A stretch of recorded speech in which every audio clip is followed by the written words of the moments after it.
What's up, everyone?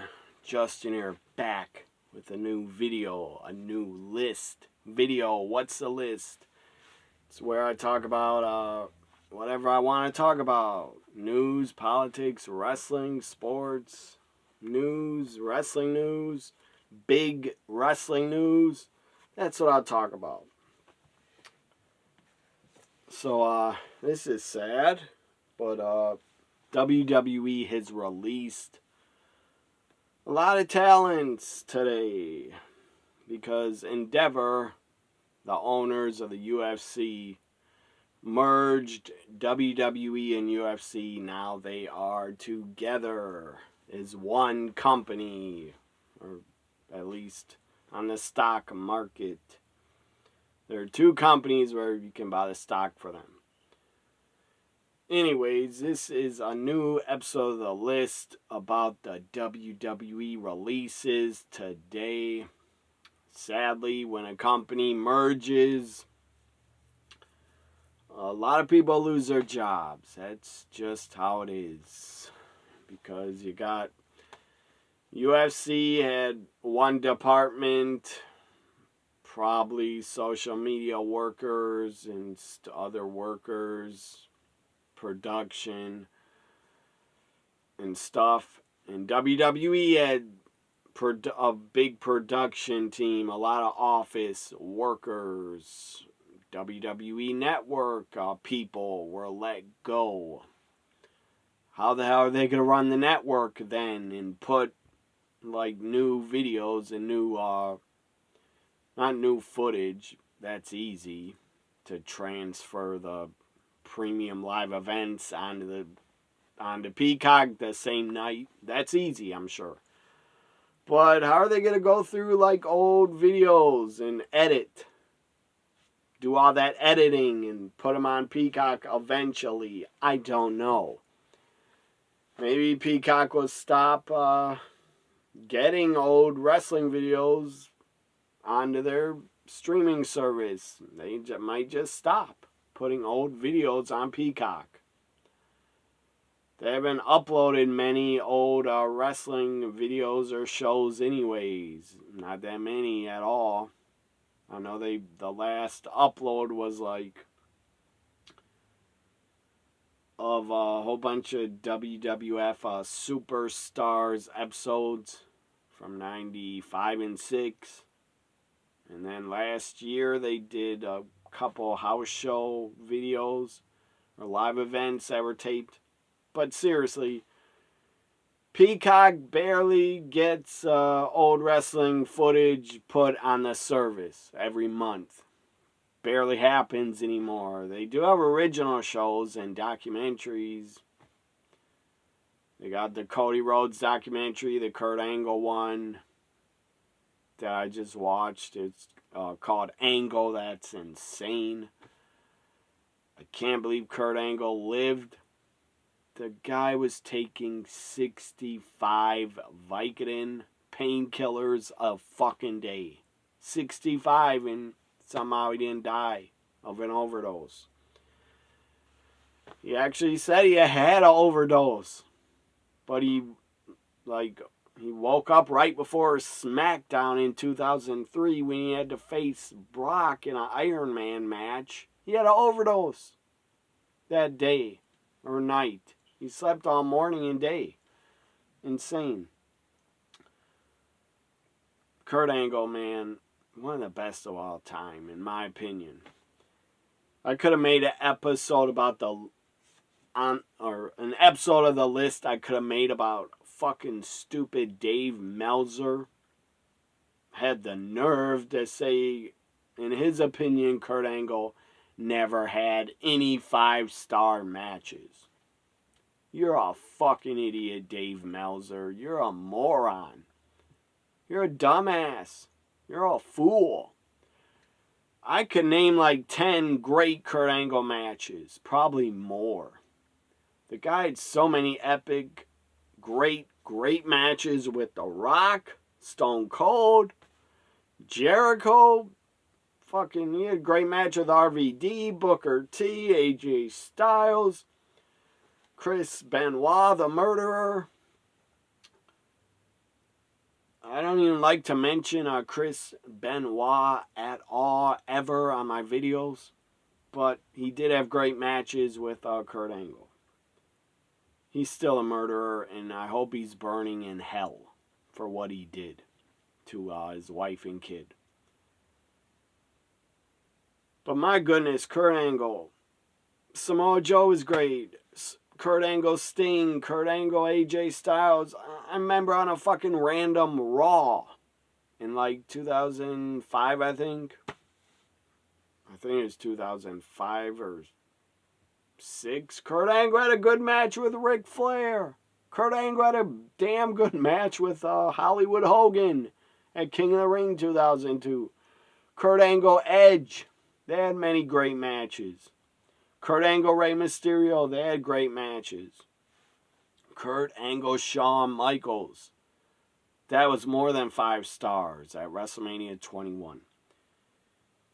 Anyways, my point is, I brought up Peacock and WWE Network laid off, or Endeavor, the new owners, Endeavor, and the guy that's the boss, Ari, however you say his name, Ari Emanuel. Anyways, he has his daughter now working in the WWE office. I don't know why she has to be there, but she is. My point is, they laid off a lot of WWE Network workers. So how are they going to run the network in Europe? I believe it's still in Europe, the network. Not here, it's Peacock, but still. How are they going to upload old shows if they don't have enough workers? I don't know. But yeah, WWE Network department probably was gutted. They lost their jobs, and over 100 WWE employees got fired. Very sad. But that's what happens in mergers. Because Endeavor just wants a lot of their people that can take over, I guess, for the WWE departments. I don't know. But, yeah, they laid off, I think, 100 workers last week. They didn't want to lay off talent the same time of employees, because that would have been bad PR for sure. But now they don't care. They had to lay off these wrestlers. They didn't fucking have to at all. Their company, Endeavor, WWE together, TKO. That's the name of their group on the stock market. But seriously, together.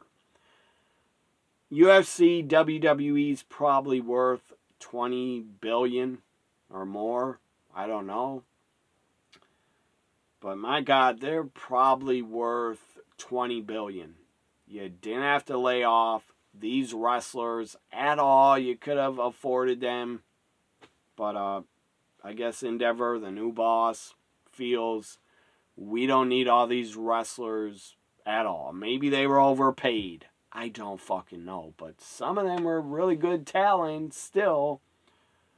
And some I didn't care about that were released. I was not a fan of some of them. I still feel bad they got fired. And here are the talents. The WWE releases. Here is a list of them. Sadly, Dolph Ziggler, but I'm not gonna miss him because the guy is still a great fucking wrestler, damn good, great worker, Dolph. The guy was a workhorse for the company when they asked him to do stuff. And when he was involved in a lot of storylines and when he was like full time. He was always damn good. I never saw Dolph Ziggler have a bad match at all, ever. The guy was a legit, really good amateur wrestler, Dolph. And, yeah, he would probably do very well in AEW if they hire him. But AEW cannot take all these talents, and they shouldn't. They have enough. But I guess they could take a few. But and some of these can even go to Impact Wrestling or Japan. Who knows? But some were barely on TV, never used. Maybe on live events, I don't know, but I barely ever saw them on Raw or SmackDown. They barely appeared anymore. They were seriously like just giving a paycheck to do nothing. Maybe they wrestled on Main Event. I don't know. I don't watch Main Event. Maybe they were on live events every weekend. I don't know. They were good backstage talents for the locker room, some of them. But seriously, they had nothing for them. And they were not used on TV anymore, so it makes a lot of damn sense that they were released because they weren't used. And seriously, they were just sitting home getting a paycheck, I think. Or maybe they had to come to TV every week. I don't know, but they were getting probably a big payday for doing nothing and not being booked. And because creative had nothing for them. Again, I don't fucking know. But Dolph Ziggler released. The guy had a great run. Really good run in WWE. He lasted close to almost 20 years. 17 years? At least 15 or 16 years Dolph was in WWE. Started out as a fucking male cheerleader Spirit Squad group. They were the tag champs. And Dolph has been a tag champ a lot. Spirit Squad, Drew McIntyre, I think. Maybe with Robert Roode also. And maybe with other partners. I don't remember.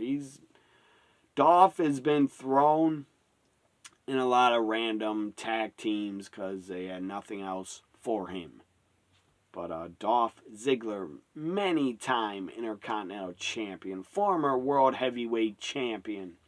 The height and peak of his career was when he cashed in and won the World Heavyweight title. What a pop and reaction he got. That was the best work he did in WWE when he was with AJ Lee and Big E. But Dolph Ziggler, you were great for the time you were in WWE. Last year they brought him back and he actually was the NXT World Champion for a little bit. And he had really good matches with Braun Breaker. Mustafa Ali released. He's probably happy. I don't know if Dolph is, but Dolph is free. Ali is now free. They could make a ton, probably, on the indies.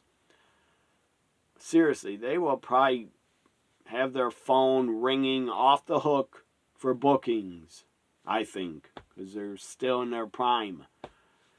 Dolph is a big name, was in WWE a long time, and a lot of fans will probably buy tickets to see him at indie shows. Same with Ali. He's a draw. Dolph is a draw because how long they were in WWE. They are a draw and a good talent for any promotion, indies or AEW. Benjamin, Shelton Benjamin. I always have trouble saying his first name, but Benjamin, great talent, future Hall of Famer. Dolph is also. Ali, I don't know. I don't see Ali as a Hall of Famer, but Benjamin and Dolph are future Hall of Famers. Benjamin, my goodness, he's been with WWE a long 20 years, I think. He celebrated 20 years in and out of the company. He came in with Brock and OVW. They were a tag team. And my goodness, Benjamin has had a great career. Great matches with everybody, just about, he's been in the ring with. Kind of sad he never got to be a World Heavyweight Champion or WWE Champ because he was good enough. But he's an Intercontinental Champ, former Tag Champ, and all that. Elias has been released. Remember, Walk with Elias? WWE stands for, the crowd would pop and yell, Walk with Elias. He was over. He was fucking over at one point. He was super over. For probably at least 1 or 2 years as Elias, he was super over. As a heel and a face. And then he had to become Ezekiel. That was weird. That was hilarious, though. Ezekiel looked like he was trying to looked like the fucking Ultimate Warrior's twin or something to me. But Ezekiel could actually work. Ultimate Warrior never could. So Elias released. Really good talent, I thought. Never got that full push. Never got pushed really hard by WWE. It was like they would start pushing him really up there, and then they would just forget about him, ignore him, not book him. Creative had nothing for him. I don't fucking know, but Elias is a hell of a talent. His gimmick, singing, playing the guitar, that shit was great when he was a heel. And he was a good face also. So I wish Elias really well. I wish Benjamin well, Dolph, Ali. I hope they all do great things and are very happy outside of WWE. They should be, because they weren't booked anymore on TV, barely. Except for Ali was on NXT. And he wanted Dominic Mysterio in a rematch for the North American title. Sadly, Ali's not going to get that title because he's gone. Riddick Moss. Madcap Moss. One time I called him Dork Cap Moss. He was good in his role with Corbin. He was okay as a babyface by himself, but the company didn't really care about him, I think. Or Triple H didn't care to push him, didn't know how to use him. I don't fucking know, but seriously, I wish Riddick Moss well. He's been there a long time. He was part of NXT when it was black and gold. He'll do well on the indies or wherever he goes. But his look, kind of pretty damn generic. His look, just black tights, black boots, didn't really have a gimmick. Was never really that over as a face. He got cheered, but his reactions were very weak from the WWE universe. Didn't really care about Madcap or Riddick Moss. I will say the guy's winning at life because he has Emma is his fiance. Rick Boogs. I thought he was great. Very entertaining. When he would play the guitar for Nakamura, that was good shit. When he came back and he was like pumping up all the time, that was pretty funny shit, I thought. But yeah, Rick Boogs released. I hope he does well on the indies. I don't see AEW bringing him in. I don't know. They could. Emma, released. Emma. They brought her back a year ago. About a year ago. She's brought back. I would say on TV, she had maybe 1 or 2 good matches, I remember. I think against Asuka and Charlotte, maybe. Emma, very good talent. Looks great. Damn attractive woman. Very good wrestler. But Emma was off TV and I totally forgot about her, that she was still employed. I'm a fan of her, but I'm not going to miss her. The company will not miss her either, because they didn't use her. In the next round of releases, I'm afraid it might be a lot of NXT talents. Don't you dare release the Creeds. Don't you dare release Ivy Nile. I'm kind of shocked these releases. I'm shocked they didn't release Alba Fire or Isla Dawn. They might get released because I haven't seen them on TV in months. And it seems like they have nothing for them. I don't know. I think Triple H and Shawn Michaels are a big fan of Isla Dawn and Alba Fire. But that's not going to save them from Endeavor firing them. And all these talents, I don't have a clue what they made. I heard a rumor that all the superstars were making like $400,000. Some of them, or most of them. I don't know if that's true with merchandise sales. I don't think Elias or Riddick Moss or Ali or Dolph, I don't know if they're making $400,000 a year. I find that hard to believe. Dolph could have been. He could have had a sweet overpaid contract. And I say overpaid because they weren't using him. They weren't getting their money's worth. But if all these talents were making like really good money, like over $250,000, $300,000, that's damn good money. If they were all making that, I get it, why they were released. Because they weren't used, and they're not top stars. They're mid-card. All of these talents are mid-card and weren't seen on TV for months and months. Dana Brooke.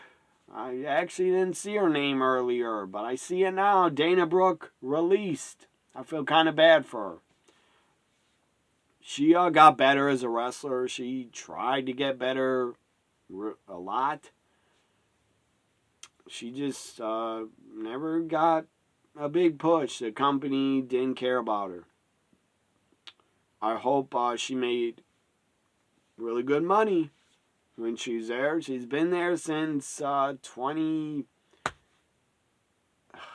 think she was there since 2015 or 14. She's been there in NXT. That's a long time she lasted. So Dana Brooke released. I could see her showing up in Impact or AEW. Aaliyah. Holy fuck. Aaliyah. I haven't seen her on TV on SmackDown in like well over a year. I don't think she's appeared once on TV since Triple H took over as booker. I don't remember seeing her. Ever. She wasn't even in the women's 2023 Rumble. I don't remember seeing her. I don't even think Aaliyah's in a video game. 2K23, I don't think she's in it. I don't remember seeing her in it. If she is, I never played with her in the game. I never picked her. So I don't know. I didn't care about Aaliyah. Damn good looking woman. Tried to get better in the ring, but it just didn't work out. She was there too long, and they didn't care to push her. And they didn't have faith in her to get better to be a champion. They just saw her as a mid-carder. They thought Endeavor probably thought we're paying her way too much, and she's not even booked, or she's not used. I don't know. Maybe Nick Khan, if he was the guy that released all these people, maybe he had a conversation with Triple H about do you want, or are you going to use these talents, or are they okay to cut? Triple H probably thought, you could cut all of them, I won't miss them. And a lot of fans will not either, except for probably Ali, because he was the last one on TV. Ali was on TV Tuesday in a promo interview. Dana Brooke was on TV 1 or 2 weeks ago. But the rest, I haven't seen the rest in months or years. So Ali's gone. Yeah, not Ali, Aaliyah. I don't know what the fuck she'll do. I don't see her working indies, but somebody could hire her. Impact, I don't know. But Aaliyah's been there a long fucking time. Going back to 2014 or 15 when she was a part of that breakout show on the network. She was on there. Mace. Maximum Male Models. What a horrible shit gimmick. Not the fault of Mace or Mansoor. Not their fault they were put in a shit gimmick. By Vince, I believe, came up with that. Maximum Male Models crap with LA Knight, a great talker, as Max Dupree. That was shit. That was embarrassing to have LA Knight as a manager with him not being LA Knight. That was embarrassing and absolutely pathetic and horrible booking. So anyways, Mace released and Mansoor released. Maximum Male Models is a team I don't think Triple H gave a fuck about booking them at all. He wasn't going to push them. And I don't blame him. 2 mid-card guys. I didn't see them ever as top guys. A lot of these talents I didn't see as top guys, except Dolph, Benjamin, Ali, and Elias could have been, but they stopped pushing him. Emma could have been, but they wouldn't push her. And yeah, my God, Quincy Elliott, the big fat overweight guy in NXT that was dressing like King Mabel. Dressing seriously like he was a member of Men on a Mission in 2023. That was what his gear looked like. It was horrible gear for him. He reminded me and looked like he was like Mabel's son. I don't believe Mabel had a son. By the way, rest in peace to Mabel. But yeah, Quincy Elliott. He wasn't on TV much. At all. He was only on NXT maybe 3 to 4 to 5 times. And then he went away. I don't know if he got injured or what. But he's released. And I won't miss Quincy Elliott. I don't know who this guy is. He was in NXT. Bronson Montana. Brian Montana from NXT. Never heard of the guy. I don't know if he's a jobber on NXT or what. I don't remember him at all. At all. I don't know who he is. Montana from NXT. Gone. I won't miss him because I didn't know who he was. So a lot of the WWE stars reacted to the releases. Poor Emma thought she was going to be able to appear at Elimination Chamber in Australia. But I think she was pretty pissed or upset. She goes, she did a tweet above her tweet about Elimination Chamber in her home country. She put out a new tweet, said, oops. Never mind, I just got released. I'm no longer with WWE. That's what she said right there. Emma. Again, Elimination Chamber, February 24th, 2024 is from Australia. I think from a stadium. I don't know if it's a stadium show, but it probably is. Or maybe it's an arena. It says stadium. It's from a stadium in Australia, so they should be able to draw 50 to 40,000. But poor Emma won't be able to be there. I don't know where she could go to AEW or back to Impact. I don't know. Other talents, Riddick Moss said he graduated from WWE now. He actually brought up Triple H and said a lot of people thought his career took a downturn once Triple H took over the booking. But he says now his fee is going to skyrocket through the roof for indies. I doubt that. But I hope he's paid good. So there are the releases. How many names was it? Let me go back.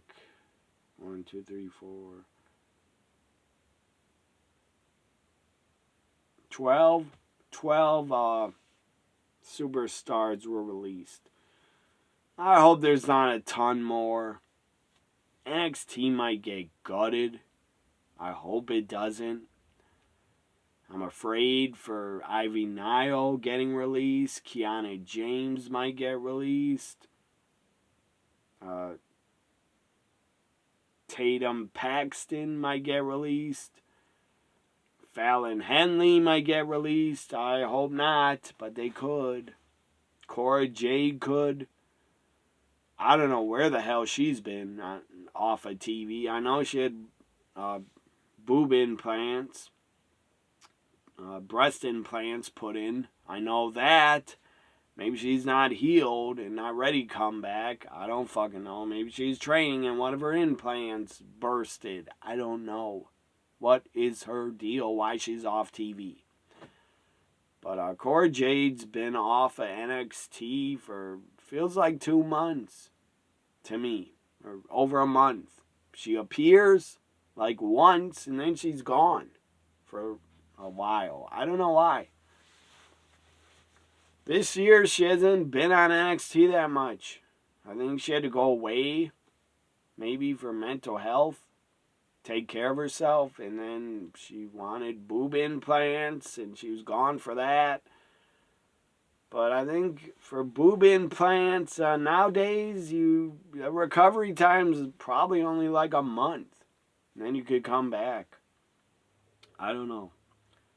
I'm not a woman that I don't know how long it takes to recover from breast implants. I don't have a clue.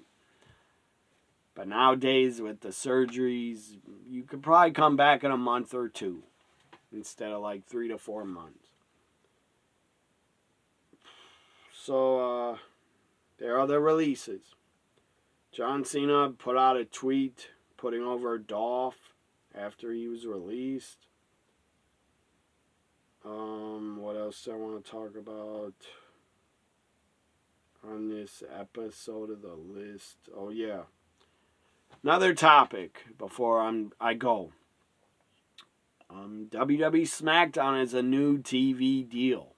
A new TV rights deal for WWE SmackDown. They are leaving Fox. It's official. They're gone off of Fox next October. Next October 2024, SmackDown returns to USA Network in a $1.4 billion deal. A 5-year deal with NBC Universal brings SmackDown back to USA Network. And they're going to have specials on NBC. Hopefully, Saturday night's main event will return to NBC. That would be awesome. Make it like 2 hours on Saturday nights during the summers or spring. So that's really good news. SmackDown back on USA. I don't think SmackDown will air on NBC. Maybe sometimes, and they could call it a Super SmackDown. But SmackDown off of network TV, back to cable. Hopefully, as I said, they bring back Saturday night's main event to NBC or SmackDown specials on NBC. So, what does this mean for Raw? I don't fucking know.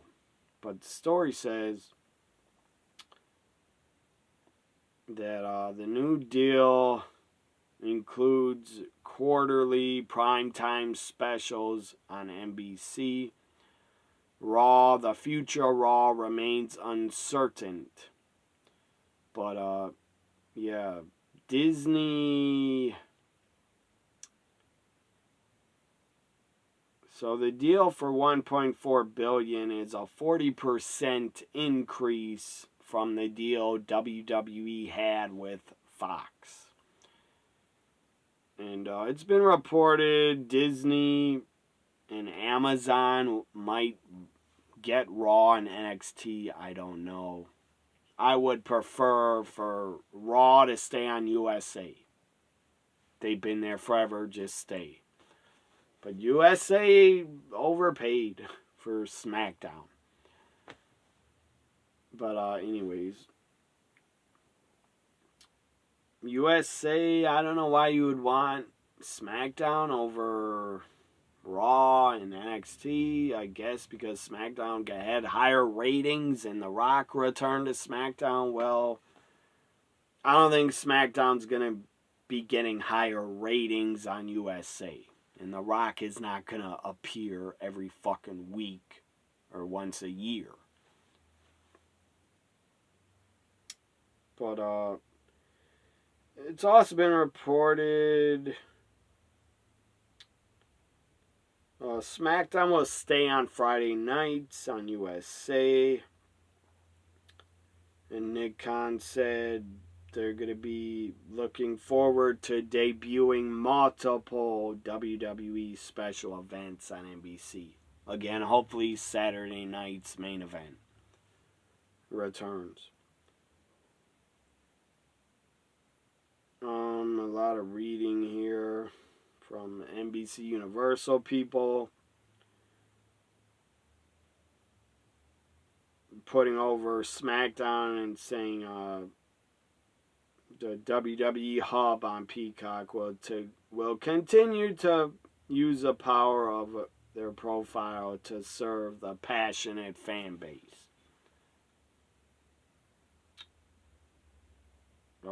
Again, I'm afraid Endeavor, when the deal with Peacock is up, Endeavor's going to take it off Peacock and put it on fucking ESPN Plus. Get a deal with them or get a deal with maybe Disney. I don't know. That would just be weird to have a WWE section on Disney Plus. That'd be fucking odd. You got fucking Mickey Mouse Disney movies and then you got WWE to watch and Attitude Era stuff. That would be weird.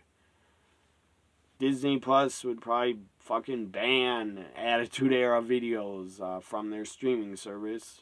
Probably. But I believe they have some rated R Marvel movies on there. Or at least Deadpool. I know Deadpool was rated R. And I believe Deadpool 1 and 2's on Disney Plus, I think. I don't have Disney Plus anymore. I got rid of it months ago. Then they try to get me back, sending me emails that I can get them for $2 a month for like 3 months. I don't care to have them anymore. But anyways, Disney Plus, I watched everything on there I wanted to. The Guardians of the Galaxy movies, some other Marvel stuff. The series Hawkeye was great. And the series Mighty Ducks was damn good, I thought. And She-Hulk. I enjoyed She-Hulk. That was good. The other shows I didn't really care about or watch. I believe they had Boy Meets World also on there. That's a great show from my childhood and teenage years. I wasn't a teenager yet, but, well, actually, I was close to a teenager when Boy Meets World was close to ending. Or I think I already was. I don't remember. Anyways, I grew up watching Boy Meets World. Great fucking show. I believe it's on Disney Plus. But fuck Disney Plus, because I don't have them anymore, and I don't care about them. And if they don't get wrestling, I'm not going to get them back. I like Peacock. I like how it's run. It's easy to use, easy to find WWE. They also got a ton of movies on there, and every single Saturday Night Live, every Married with Children on there too. I like Peacock a lot, the service. But WWE might go to Amazon Prime or Disney for Raw and NXT. I don't know. If I was Max, I would try to get Raw and NXT, and I'd say fuck AEW and go into business with WWE if I was Max. But I also have Max, and because this is an episode of the list where I'll talk about whatever the hell I like and want to, I have Max. It's a great service. They got a ton of stuff on there from Discovery Plus also, because they merged, I guess. Or I believe they merged with Discovery Plus. But, yeah, Max, you fucked up. Because you had a great series. That was one of my favorite series and shows to watch every Sunday night. And now you got rid of it. You canceled it.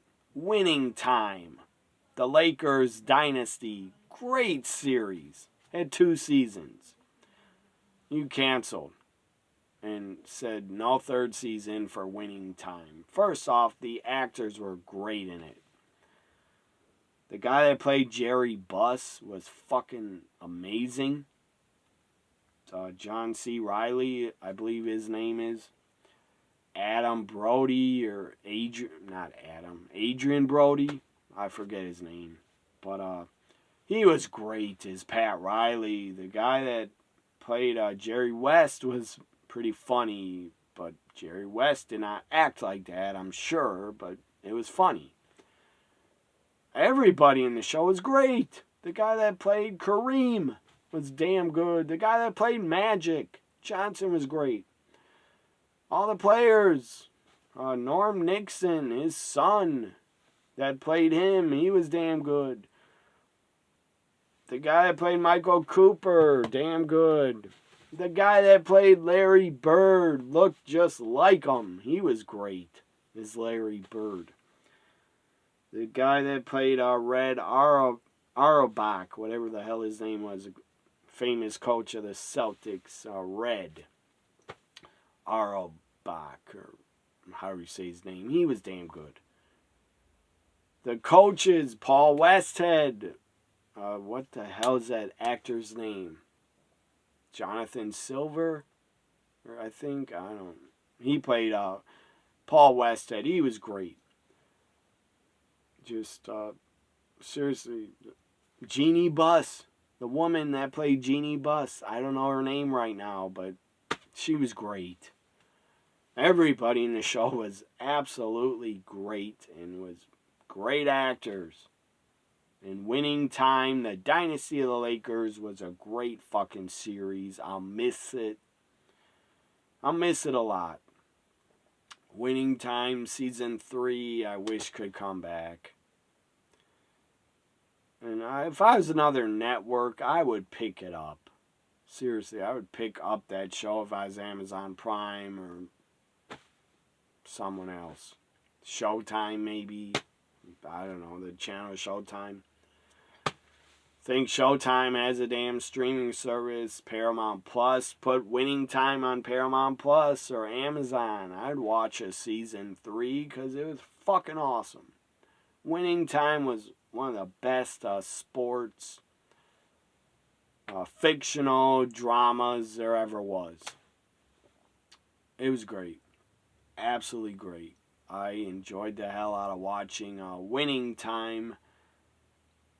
And it actually really didn't make me a bigger basketball fan, but really made me want to go back to the 80s and watch the Lakers-Celtics rivalry and just watch those games. That's what the show did for me. I'll be back in a second. Give me a second. I want to show you something. So I'm back. Again, I was talking about the show Winning Time. Sadly, it was canceled. Stupid fucking Max. You shouldn't have canceled it, you fucking idiots. Anyways, it made me a bigger basketball fan of basketball from the 80s. And the Lakers-Celtics rivalry. And made me want to watch those games. And documentaries about it. So I bought this. A Larry Bird DVD. 2 discs. I bought this. Winning Time was started already. But I'm a fan of fucking Larry Bird. So that's why I bought it. I didn't buy it because of the series, Winning Time. I was a fan of basketball in the NBA way before Winning Time. A fan of Larry Bird way before Winning Time. And I will continue to be a fan of Larry Bird, even though he's retired. For about 30 years he's been retired. I'll continue to be a fan of Larry Bird and the NBA. I love the NBA. One of my favorite sports. Also, I love the NFL. I love Major League Baseball too. So here it is, Larry Bird DVD. It has 3 classic Larry Bird games on it. From 85 against Atlanta Hawks, where he scored 60. And a 1988 playoff game against the Atlanta Hawks in a 1982 regular season against Portland Trail Blazers. Larry Bird, one of the greatest basketball players of all time, in my opinion. One of these days, I'm going to do a Who's Better video. Magic Johnson versus Larry Bird in the future. And I just got this recently. Again, because I wanted to watch the Lakers-Celtics rivalry in their games. And their games are on here. They're the full playoff games from 84. And maybe 80... I think they faced the Lakers again in 87, but I don't believe any 87 games are on here. But you got 5 full Celtics games, one from the 70s and 69. And then the rest are from the 80s with Larry Bird. And there's a lot of games on here. I think 6 or 7 full NBA games from Celtics history.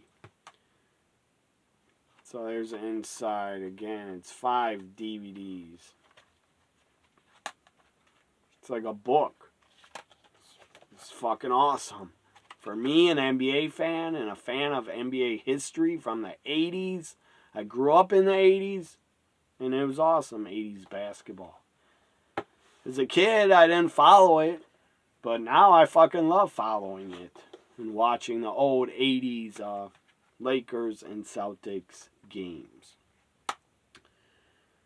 So I believe there's, again, like 6 or 7 full games on this 5-disc complete history of the Celtics.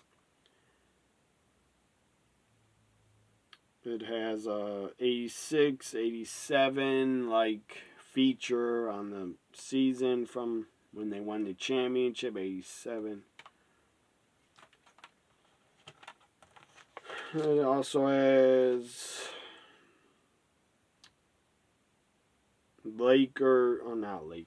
Celtics, Rockets from 86 playoffs, finals.